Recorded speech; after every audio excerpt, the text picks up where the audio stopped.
한국이 위기 대응 최고의 국가이고 모델이다. 모두 한 번쯤은 들어보셨을 법한 해외에서 쏟아내는 한국에 대한 이런 극찬에 대해 처음에는 생소한 상황에 실감이 되지 않았고 이제는 너무 많은 외신들과 각국 정부가 한국을 극찬하고 있다 보니 이 말을 있는 그대로 받아들여도 되는 것인가 하는 의문을 가지시는 분들이 있으셨을 텐데요. 심지어 과장되었을 거라는 의심을 하시는 분들도 계신 것으로 알고 있습니다.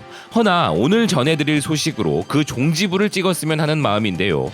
외신들의 언급보다 어쩌면 더 확실한 신뢰를 가질 수 있는 외국의 시민들의 여론, 그 중에서도 패권 국가인 미국의 시민들이 한국이 최고라고 인정하고 있습니다. 미국의 여론조사 전문기관인 퓨 리서치 센터가 4월 29일부터 5월 5일 사이에 1,957명의 미국 성인을 대상으로 한 설문조사 결과에 의하면 미국 시민들이 최고의 위기 대응 국가로 다름 아닌 한국을 가장 많이 선택하였다는 것인데요. 표에서 보시는 바대로 미국인들은 한국에 가장 높은 점수를 주었습니다. 또한 미국인들은 미국이 현재 외국의 대유행 위기 대응 아이디어를 배워야 한다는 것에 대체로 동의하고 있으며 46%에 가까운 사람들이 유행 확산을 늦출 수 있는 방법에 대해 다른 나라들로부터 많은 것을 배울 수 있다고 답하고 있습니다. 그리고 이 여론조사에서 최악이라 뽑힌 국가도 있는데요. 그 국가는 바로 중국입니다. 현재 미국인들은 대유행 발생에 대한 중국의 정보를 신뢰하지 않는다는 의견이 84%로 압도적으로 높았으며 대유행 이후 중국의 영향력이 줄어들 것이라는 의견이 주를 이루고 있습니다. 현재 미국인들 중 66%가 중국에 대해 부정적인 의견을 표명한 상태이며 이는 2005년 이래 중국에 대한 가장 부정적인 평가라 전하고 있습니다.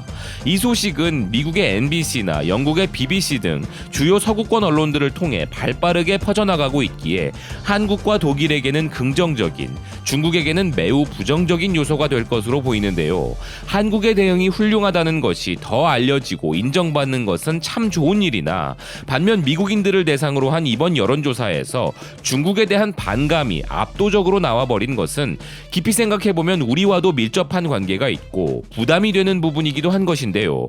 그 이유는 트럼프와 폼페이오 국무장관이 최근 전면적으로 중국 때리기에 나선 것이 이런 미국인들의 여론에 정확히 응답한 것이라 볼 수 있기 때문입니다.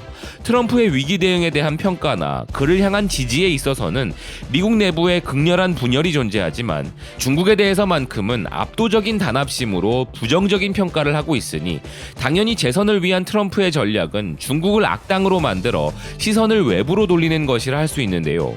문제는 미중 간의 이런 긴장은 우리와도 밀접하며 예상보다 빠르게 진행되고 있다는 점이 더욱 우려가 되는 부분인 것입니다. 이미 미국은 중국을 고립시키기 위한 미국 중심 경제 블록인 경제번영 네트워크 EPN과 관련해 한국의 역할 및 참여 여부에 대한 답을 요구하고 있다는 소식이 언론들을 통해 흘러나오고 있습니다.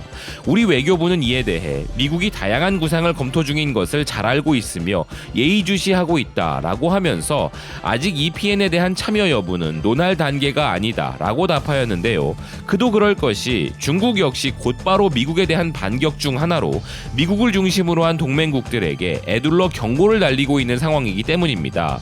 중국의 글로벌 타임즈는 미국의 일부 정치 세력들이 동맹국 내부에서 적대적 분위기를 조성하고 있다며 중국 고립에 동참할 동맹국들에게 그들이 얻을 것이 없을 것이라고 강조하고 있습니다.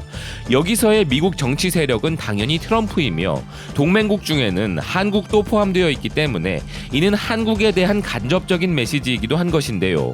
기사는 미국의 중국 압박 전략은 미 동맹국들 사이에 적대적 분위기를 조성하고 상당한 경제적 손실을 야기할 것이라 주장하고 있습니다.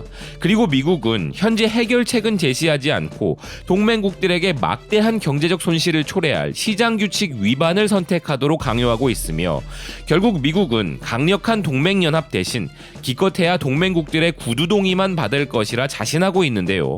아울러 중국을 적대하는 파벌을 만드는 것은 특정 정치인에게 개인적 이득을 줄 수 있지만 그것은 미국의 장기적 국익에 역행한다고 주장하고 있습니다. 현실적으로 미국의 강요를 받은 미 동맹국들 대부분은 현재 중국과 긴밀한 관계를 맺고 있기에 미국의 강요와 중국과의 관계에서 곤란해질 것이라고 하면서 미중 관계에 있어 중국은 선제 공격을 하지는 않겠으나 도발에 대해서는 결코 양보하지 않을 것이라 주장하고 있는 기사입니다. 결국 미국과 중국 중에 어떤 선택도 하지 않고 한국의 국익에 가장 부합되는 현명한 방안이 나오는 것이 최선일 것인데요. 허나 현실적으로는 미국과 중국 간의 긴장에서 그들에게 없어서는 안 될 상징적 위치에 놓인 국가인 우리 대한민국에게 양국으로부터 점점 더 강한 압박이 조여온다면 우리는 큰 짐을 안게 되는 것은 명백하기에 우리 정부가 훌륭히 대처하기를 바라는 마음과 동시에 이런 흐름을 놓치지 않는 우리의 지속적 관심이 필요하다는 생각입니다. 지금까지 BK 뉴스였습니다. 시청해주셔서 감사드립니다.